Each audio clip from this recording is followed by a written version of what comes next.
Hi, you guys. Welcome back. My name is Brad. This is the Firefighters Financial Toolbox. Today, we're going to be doing my November dividend portfolio update. We still have a few days left in November, but I've got all the dividends that I'm going to get this month. So I thought I'd go ahead and start with my M1 Finance account, since that is the primary one I've been using for my dividends. All right. First of all, let's take a look. And it looks like in the brokerage side, we're at $10,705. If we take a look at the activity this month, let's see, going back, we've had, I make a $100 deposit every Monday into this account, and it buys. The only dividend I received was I do have a small amount of realty income in the portfolio. It is because I was maxed out in my Roth. I'm not able to buy anymore. So got $2.72 there. I did get a referral bonus, and so thank you to whoever it was that used my link. You guys, if you're interested in $10 free on M1 Finance, there's a link in the description. You do not have to use it, but if you do, I get a small kickback, and all of that goes into my account. So I appreciate that. All right, let's take a look at the Roth portion. Now, we have had a little bit of appreciation. It's up over $4,000, which is good. You guys, I only have 3 stocks in this one. JP Chase, which is finally coming back. Visa, which is coming up a little bit. And Disney, which I tried to sell out of, but in M1, you have to have a minimum of 3 holdings in each account. So it does show a tiny $17 amount in there, but when they cut their dividend, they lost me on that one.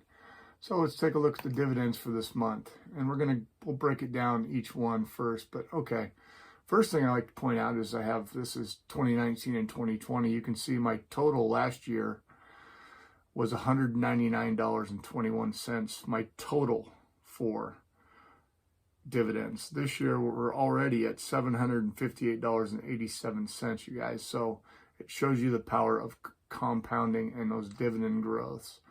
So if we take a look here, we can see that this month we've had a few dividends. First one we have is AbbVie. That was $23.60. We got AGNC. That's one of my monthly paying REITs. That's $3.75. I got one from Colgate Palmolive for $4.40. Also from Clorox for $5.64. Got one from JP Chase, you guys. I had that in last month's review, but it didn't actually post until November. So I went ahead and moved it down. That's why it's out of line a little bit.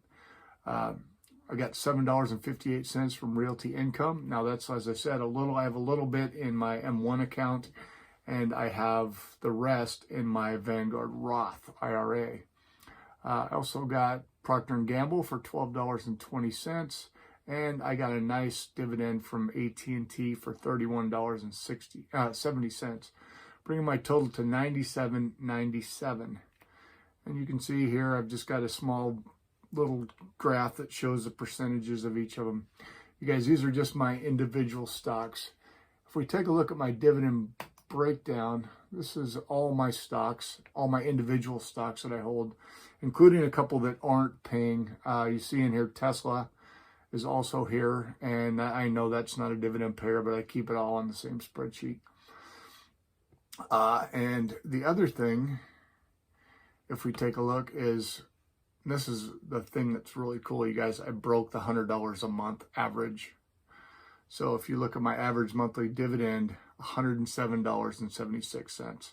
Now, it took about a year to get there, but that's kind of a neat feeling. Obviously, these are quarterly paying for the most part, so it's not like I get all of them at once, but you can see my average dividend yield is 3.19%, and my average yield on cost is 3.63%, so already increasing that. And my annual dividend total is just under $1,300. All right, so if we look at my Brokerage Account, you can see that we did have some movement. I did buy 10 shares of VYM at the beginning of the month. We talked about that dividend from AT&T, as well as Procter & Gamble and Clorox.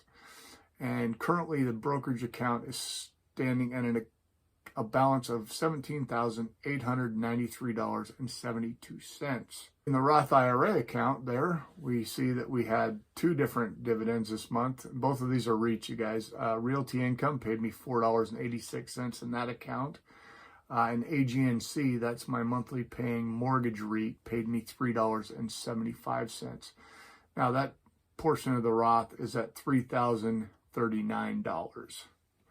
All right, let's take a look at my Ally account. This is my Ally Invest brokerage account, you guys. I bought 5 shares early in the month. It actually says October 29th, but again, you guys, I posted this because it didn't post until in November. So I bought 5 shares of Colgate-Palmolive. I also got a dividend for $4.40 this month from them, as well as the AbbVie dividend that we told you about for $23.60. Now, this is something that's cool, and if you guys haven't seen my video on VTRS, I'll link it up in the description. As you know, a division of Pfizer, the Upjohn division, formed with Mylan to form a separate company. And if you were a shareholder, you got 0.12 shares of Viatris, ticker symbol VTRS, as a freebie kind of. So as you can see, there's no cash movement, but I got 4 shares for free, and those are worth about $68 right now. So my Ally Invest total is $17,036.94. So where are we at for a total? Dun, dun, dun. And my total is, you guys, $42,690.37. So the portfolio is an all-time high, and the stock market's going up. All right, we'll see you next month. You guys, if you got something out of this, do me a favor. Drop me a like. If you're not already subscribed, you know the deal. Hit the red button, ring the bell. You'll get notified every time I make a video. All right, we'll see you. Thanks a lot.